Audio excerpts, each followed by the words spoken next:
അത്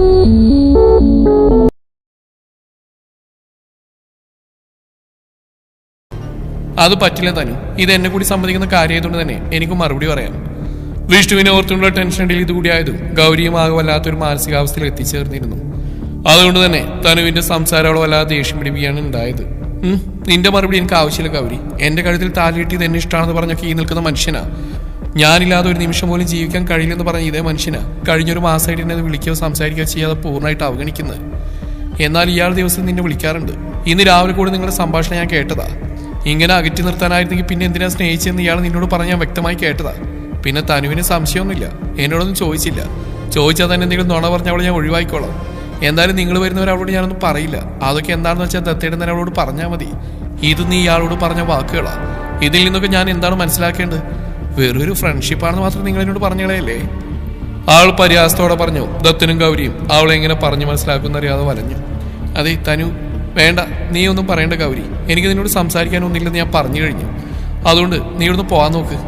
തനു ദേഷ്യത്തോടെ അവളുടെ നേരെ കൈ ചൂണ്ടിക്കൊണ്ട് പറഞ്ഞു. ഗൗരി പെട്ടെന്ന് അവളുടെ കയ്യിൽ കയറി പിടിച്ചു.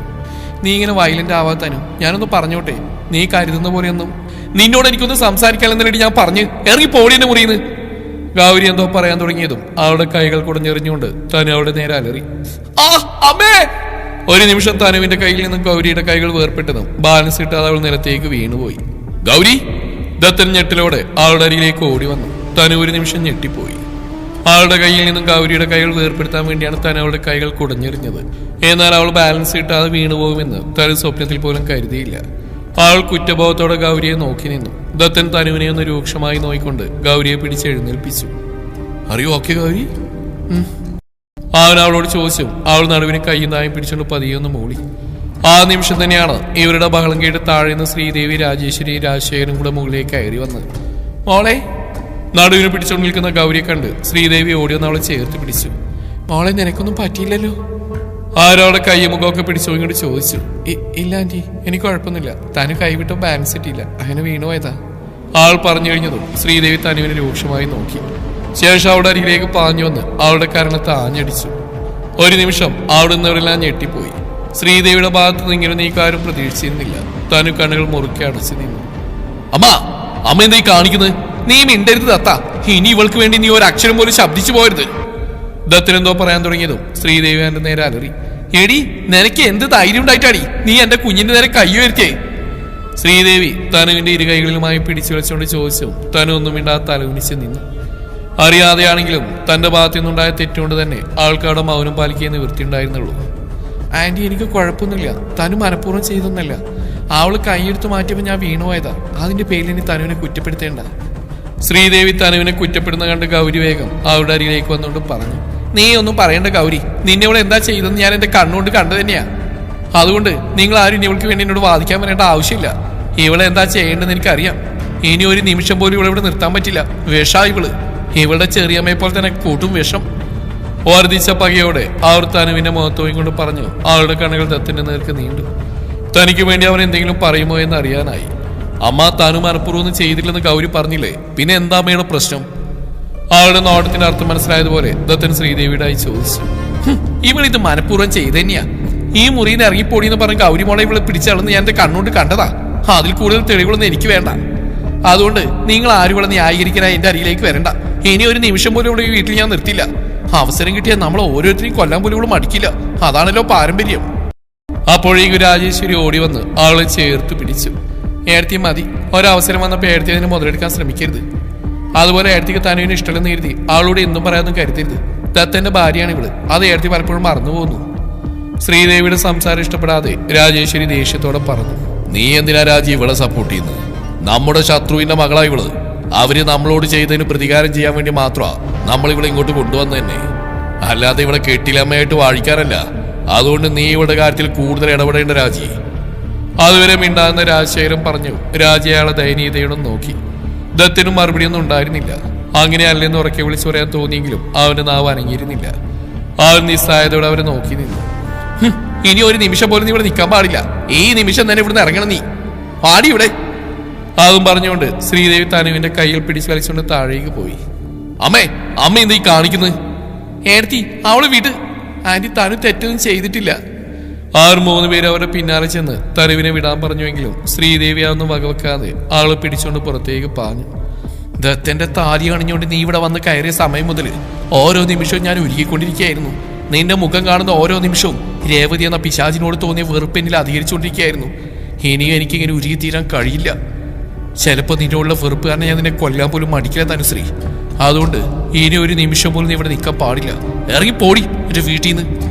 അതും പറഞ്ഞുകൊണ്ട് ശ്രീദേവിയുടെ മുടി കുത്തിപ്പിടിച്ചുകൊണ്ട് പുറത്തേക്ക് ആഞ്ഞു തള്ളി. ദത്തിന് രാജേശ്വരി അവളെ പിടിക്കാനായി പുറത്തേക്ക് പാഞ്ഞുവെങ്കിലും അതിനു മുന്നേ തന്നെ അവളൊരു നിലവിളിയോടെ പടിക്കെട്ടിൽ നിന്ന് താഴേക്ക് വീണിരുന്നു. തനു മോളെ! അവരിരുവരും ഞെട്ടലോട് അങ്ങോട്ടേക്ക് ഓടി വന്നപ്പോഴേക്കും എന്നും താങ്ങായി നിന്നിരുന്ന 2 കരങ്ങൾ അവളെ ഇന്നും ചേർത്ത് പിടിച്ചിരുന്നു. ചിറ്റേ! തനൊരു പൊട്ടിക്കരച്ചിലോടെ രേവതിയുടെ നെഞ്ചിലേക്ക് മുഖം അമർത്തി നിന്നു. അവൾക്ക് ആരെയും മുഖമുയർത്തി നോക്കാനുള്ള ശക്തി ഉണ്ടായിരുന്നില്ല. അവളാകെ തളർന്നു പോയിരുന്നു. പെട്ടെന്ന് രേവതിയോടെ കണ്ട ദത്തിന് രാജേശ്വരി ഒന്ന് പകച്ചുപോയെങ്കിലും ശ്രീദേവി താൻ വിചാരിച്ച പോലെ തന്നെ കാര്യങ്ങൾ നടന്നതിന്റെ സന്തോഷത്തിലായിരുന്നു. അതവളുടെ മുഖത്ത് തന്നെ വായിക്കാൻ സാധിക്കുന്നുണ്ടായിരുന്നു.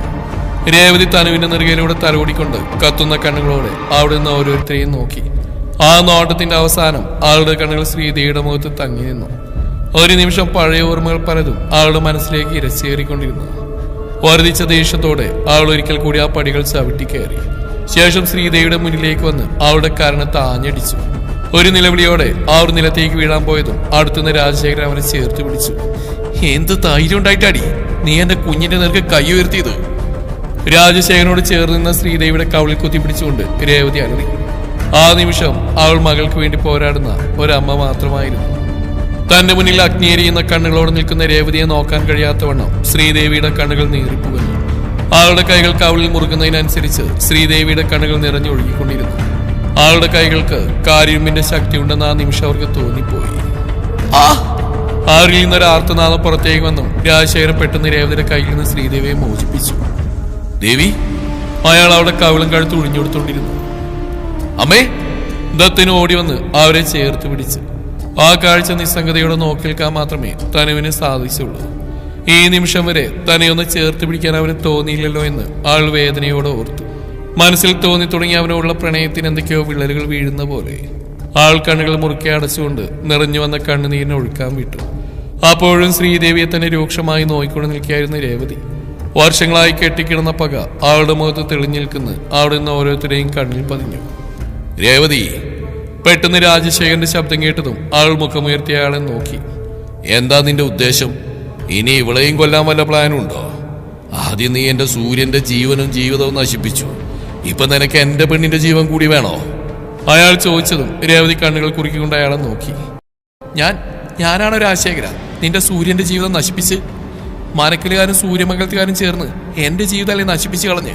എന്നിട്ടിപ്പോ പ്രതികാരം എന്ന പേരും പറഞ്ഞ് മകനെ കൊണ്ട് എന്റെ കുഞ്ഞിന്റെ ജീവിതം കൂടി നശിപ്പിച്ചിരിക്കുന്നു. നീയൊക്കെ ഒരു മനുഷ്യനാണോടോ? ആൾ വർദ്ധിച്ച ദേഷ്യത്തോടെയും പകയോടെയും അയാളുടെ മുഖത്തേക്ക് നോക്കി ഉറക്കെ ചോദിച്ചു.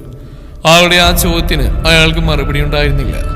എന്തൊക്കെ പറഞ്ഞാലും എന്തിന്റെ പേരിലാണെങ്കിലും തനുവിനോട് ദത്തൻ ചെയ്തത് തെറ്റ് തന്നെയാണ്. അത് അയാൾക്കും അറിയാമായിരുന്നു. അതേടി, പ്രതികാരം തന്നെയായിരുന്നു. നിന്നോട് നിന്റെ കുടുംബത്തോടുള്ള അടങ്ങാത്ത പ്രതികാരം. പിന്നെ നീ എന്താണ് ഈ കരുതിയത്? എന്റെ ഏട്ടന്റെ ജീവിതം നശിപ്പിച്ച് അദ്ദേഹത്തെ ഒന്നുമല്ലാതാക്കി നാടും കടത്തിച്ച് എന്റെ കുടുംബം മുഴുവൻ തകർത്തിട്ട് നിനക്കങ്ങ് സൂക്ഷിച്ച് ജീവിക്കാന്നോ? രാജശേഖരന് നേരെ നിന്നുകൊണ്ട് രേവതി വീറോട് ചോദിച്ചു. ഉള്ളിലെരിയുന്ന വെറുപ്പോടെ ദത്തന്റെ കൈകൾ തട്ടിമാറ്റിക്കൊണ്ട് ശ്രീദേവി അവളുടെ മുന്നിലേക്ക് പാഞ്ഞു വന്നിരുന്നു വിഷം തുപ്പി. അതിന് മറുപടിയായി രേവതി എന്തോ പറയാൻ തുടങ്ങിയതും തൊട്ടടുത്ത നിമിഷത്തെ ശ്രീദേവിയുടെ വാക്കുകൾ അവളുടെ നാവിനെ ബന്ധിച്ചു. സൂര്യമംഗലത്തെ പടി ചവിട്ടാൻ പോലും യോഗ്യതയില്ലാത്തവൾക്ക് സൂര്യമംഗലത്തെ കൊച്ചു തമ്പുരാന്റെ ഭാര്യ ആവണം. എന്നിട്ടോ അവന്റെ കുഞ്ഞിനെയും വയറ്റിലിട്ടുകൊണ്ട് അവനെ തന്നെ ചതിക്കാൻ കൂട്ടുനിന്നു. അതും പോരാൻ നൊന്ത് പ്രസവിച്ച സ്വന്തം കുഞ്ഞാണെന്ന് പോലും ഓർക്കാതെ ആ കുഞ്ഞിനെയും കൊന്നിരിക്കുന്നു. വൃത്തികെട്ടവള്! ശ്രീദേവി അവൾ നോക്കി വെറുപ്പോടെയും പരിഹാസത്തോടെയും പറഞ്ഞു. അവളുടെ ആ വാക്കിൽ രേവതിയുടെ തലകുനിഞ്ഞു. ശരിയാണ്, സൂര്യമംഗലത്തെ പടി ചവിട്ടാനുള്ള യോഗ്യത പോലും ഇല്ലായിരുന്നു. എന്നിട്ടും സൂര്യേട്ടന് ഇഷ്ടമാണെന്ന് പറഞ്ഞപ്പോൾ താനും അത് അംഗീകരിച്ചു, ആഗ്രഹിച്ചു. പാടില്ലായിരുന്നു. അതിനുള്ള ശിക്ഷയായിരിക്കാം ഈ വർഷക്കാലം അത്രയും താൻ അനുഭവിച്ച്. തന്റെ കുഞ്ഞിനെ പോലും തനിക്ക്. ബാക്കി അവൾക്ക് ചിന്തിക്കാൻ പോലും കഴിയുന്നുണ്ടായിരുന്നില്ല. അവൾ തികട്ടി വന്ന രേഖലിനെ ചുണ്ടുകൾ കൂട്ടിപ്പിടിച്ചുകൊണ്ട് അടക്കി നിർത്തി. നിറയാൻ വെമ്പി നിന്ന കണ്ണുകൾ മുറുക്കി അടച്ചുകൊണ്ട് നിയന്ത്രിച്ചു. എന്താടി, നിനക്കിപ്പൊന്നും പറയാനില്ലേ?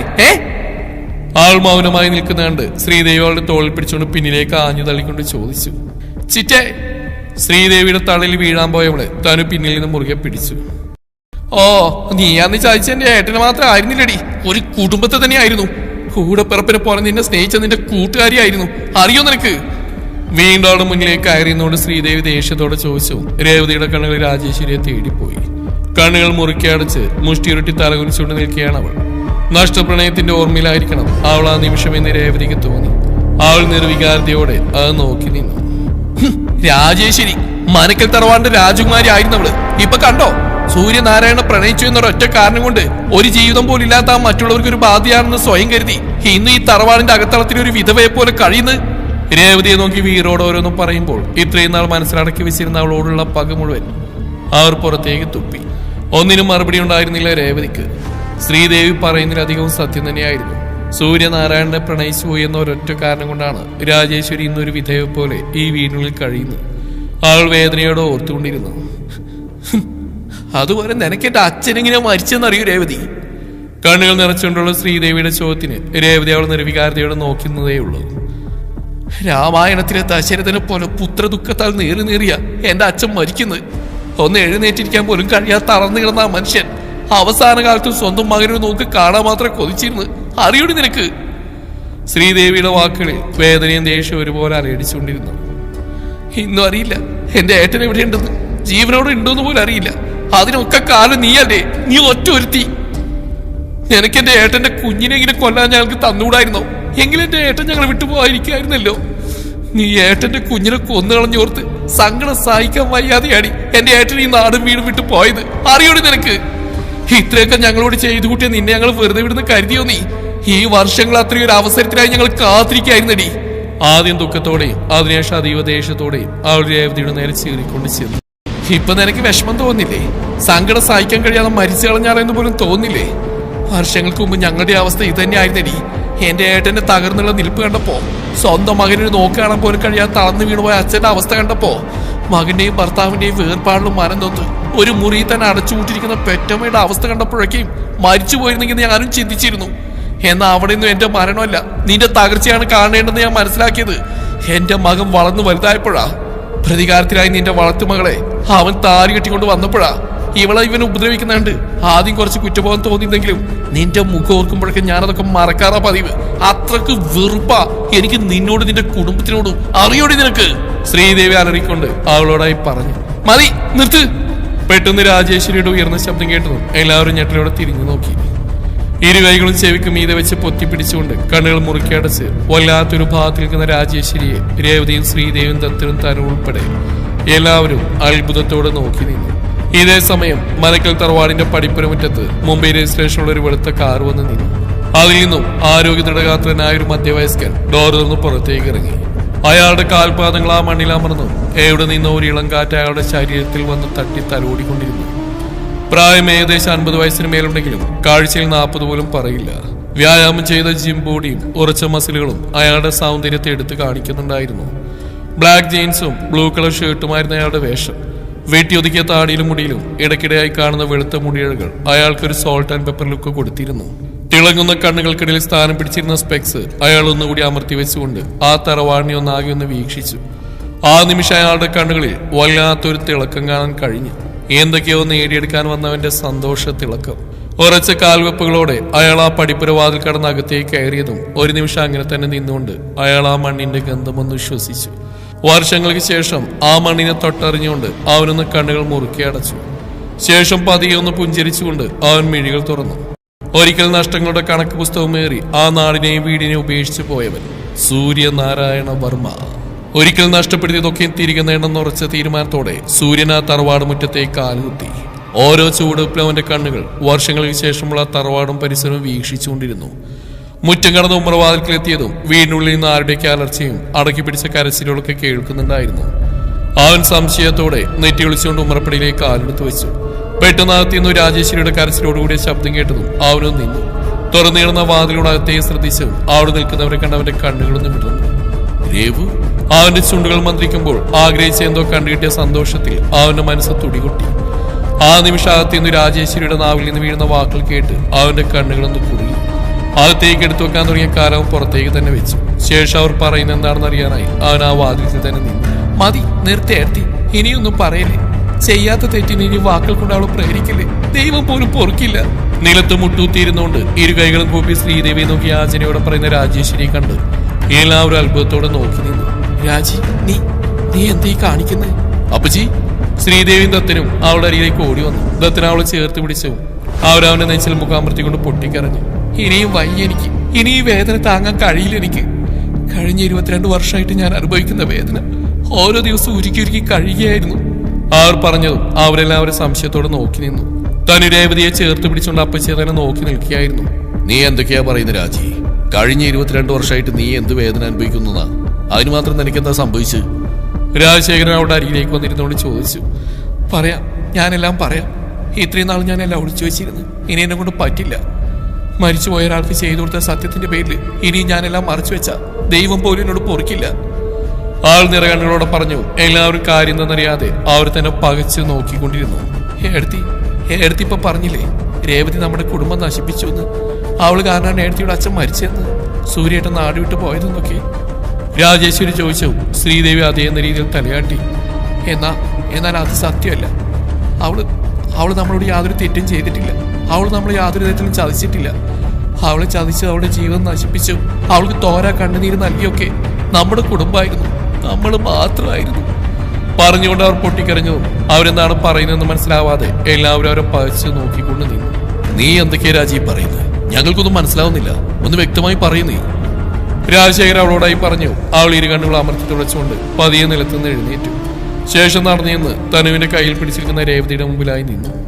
തുടരും.